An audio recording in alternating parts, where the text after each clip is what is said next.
ಎಲ್ಲರೂ ಅಕ್ಕ ತಂಗಿ ಅಣ್ಣ ತಮ್ಮ ಅನ್ನುವಂಥ ಭಾವನೆ ನಮ್ಮಲ್ಲಿ ಬಂದೈತಿ. ಹೌದಾ?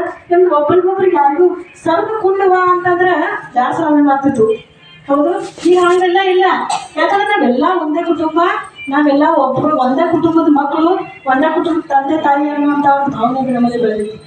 ಅದಕ್ಕಾಗಿ ನಾವೆಲ್ಲರೂ ಏನು ಮಾಡೋಣ ಅಂದ್ರೆ ಇವತ್ತು ಆದಷ್ಟು ಎಲ್ಲರೂ ಹಾಡು ಹಾಡ್ರಿ, ಡ್ಯಾನ್ಸ್ ಮಾಡಿರಿ, ನಿಮ್ಮ ಅನಿಸಿಕೆ ಏನೇನು ಅನ್ನೋದು ಹೇಳ್ರಿ, ಮಾಡೋಣ, ಎಂಜಾಯ್ ಮಾಡೋಣ.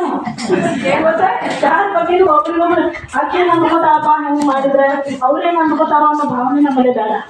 ಹೌದು, ನಮ್ಮಷ್ಟಕ್ಕೆ ನಾವೇ ಎಲ್ಲರೂ ಕೂಡಿ ನಿಮ್ಗೆ ಏನು ಅನಿಸ್ತೈತೆ ಅಂತ ಮಾತಾಡ್ರಿ, ನಿಮ್ಗೆ ಯಾವ ಹಾಡು ಹಾಡ್ಬೇಕು ಅನ್ಸ್ತೈತೆ ಹಾಡ್ರಿ. ನಾವ ಅಲ್ಲಿ ಎಲ್ಲ ನಾವು ಸಾವಳಿ ಊರಾಗಿಲ್ಲ ಮರ್ತು ಬಿಡೋಣ. ಸಾವಳಿಗೆ ಊರಾಗಿದ್ದೀವ ಅಂತ ಬೇಡ. ಹೌದಲ್ಲ, ಇಲ್ಲಿ ಬಂದು ನಾವು ಹೆಂಗೆ ಇರಬೇಕು, ಹೆಂಗೆ ಮಾಡ್ಬೇಕು, ಮತ್ತೆ ಈ ಕಳೆದು ಹೋಗಿರ್ತಕ್ಕಂಥ ಕ್ಷಣ ಯಾವತ್ತು ಬರಂಗಿಲ್ಲ. ಶ್ರೀಕೃಷ್ಣ